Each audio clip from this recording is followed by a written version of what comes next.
What's going on, everybody? My name's Ivatron. Welcome back to my channel. Genshin Impact on their website just posted the new details about all the weapons that are coming, and they posted the in-game weapon details. So we're going to see what's new there. So first up, we have the Summit Shaper. It's a 5-star sword, similar to the Vortex Vanquisher and Memory of Dust.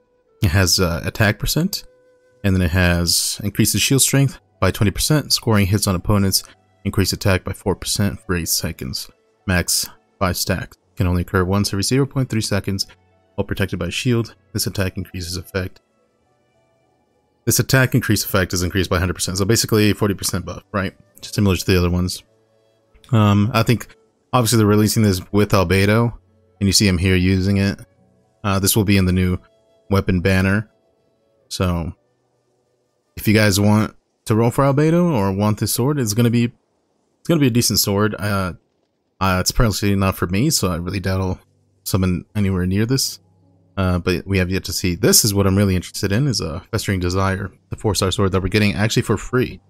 So it's a energy recharge sword, 4-star, and the passive is increases elemental skill damage by 16% and elemental skill crit rate by 6%. So I'm really want this sword, especially for Xingqiu.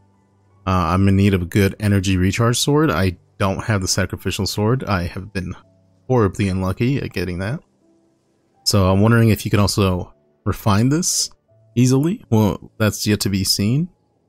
But yeah, this is going to be really good for Xingqiu, Bennett. Yeah, Bennett, and you need an energy recharge sword.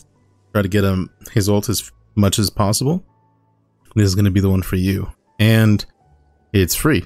So as long as you complete the story quest, you know, for Dragonspine, you're going to be good. I guess you can also use this on the MC. Look, they're using it on him. If you're like super free to play, then you know it's another weapon for you. Then we move on to the Claymore Snow-Tuned Star Silver. Looks freaking awesome. It's going to be a physical damage bonus Claymore. So you know, for you Razor mains out there, you're looking pretty nice right now.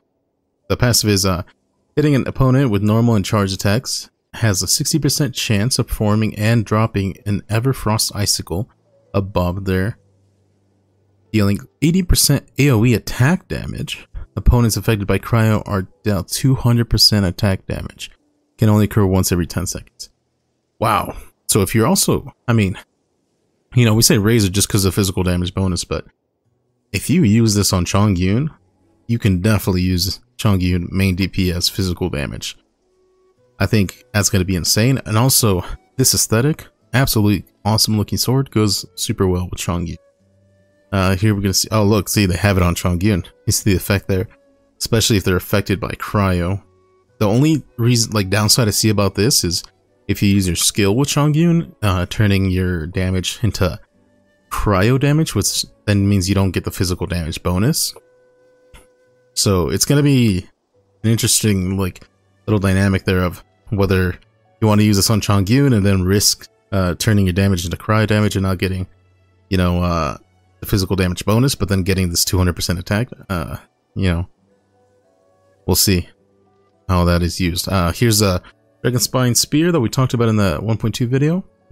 It's a physical damage bonus spear as well. The passive is hitting an opponent with normal and charge attacks. Has a 60% chance of forming and upping an Everfrost Icicle above them, dealing 80% AoE attack damage. Opponents affected by cryo deal 200%.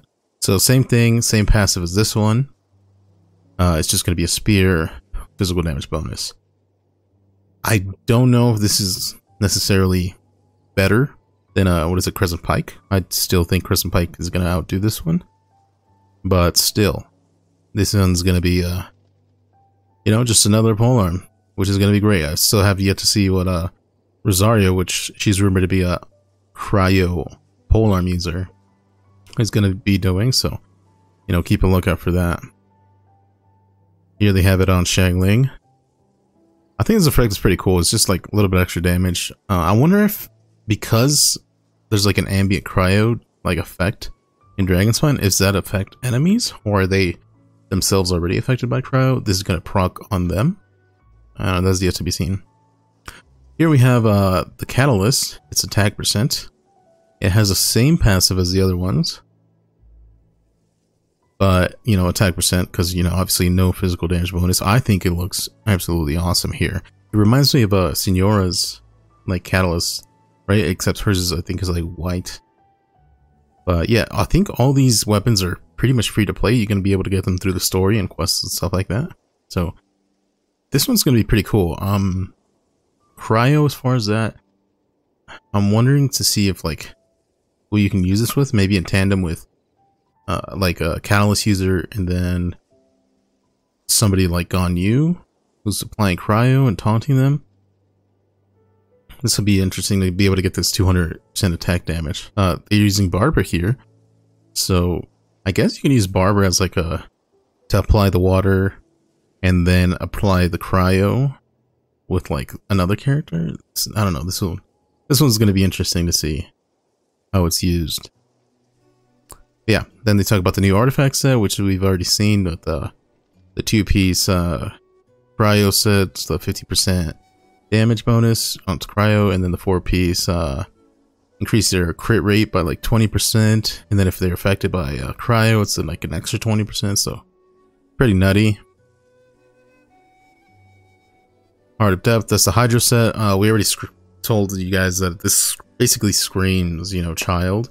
I'm really looking forward to the 2-piece set.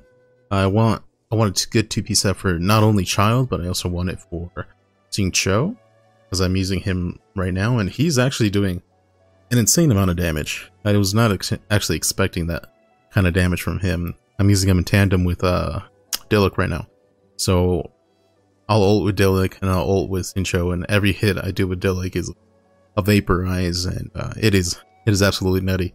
So I'm really looking forward for this set. I'm probably gonna grind this.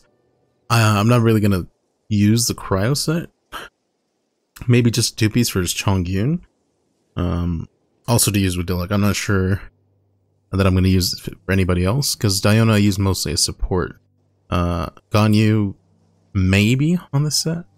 I still need to see more information on her and how she's gonna be built, right? So yeah, pretty awesome stuff here. All these free-to-play weapons that are gonna be pretty useful. I'm personally looking forward mostly to this sword right here, Festering Desire Energy Recharge. Gonna be absolutely amazing for Xing Cho or Bennett, both of which are in desperate need of a good sword. I'm even using right now just a 3-star sword on Bennett, just a Skyward one for the energy recharge, but this is gonna up his damage quite a bit, as well as his buff quite a bit, and I can also use this for Xing Cho, so that's gonna be yet to find out who's gonna get that one, right? But that depends on I'm using most. So yeah, pretty cool. As soon as we get more details about this stuff, as far as banners, like what exactly is going to be on the banners, what 4-stars is going to be on this new Epitome Invocation, I'll make a video about that and I'll let you guys know. But yeah, hope you guys enjoyed this video. Let me know what your thoughts about all these new weapons are down in the description below. Like it if you liked it, subscribe if you want more content from me, and I'll see you guys in the next video. Bye guys.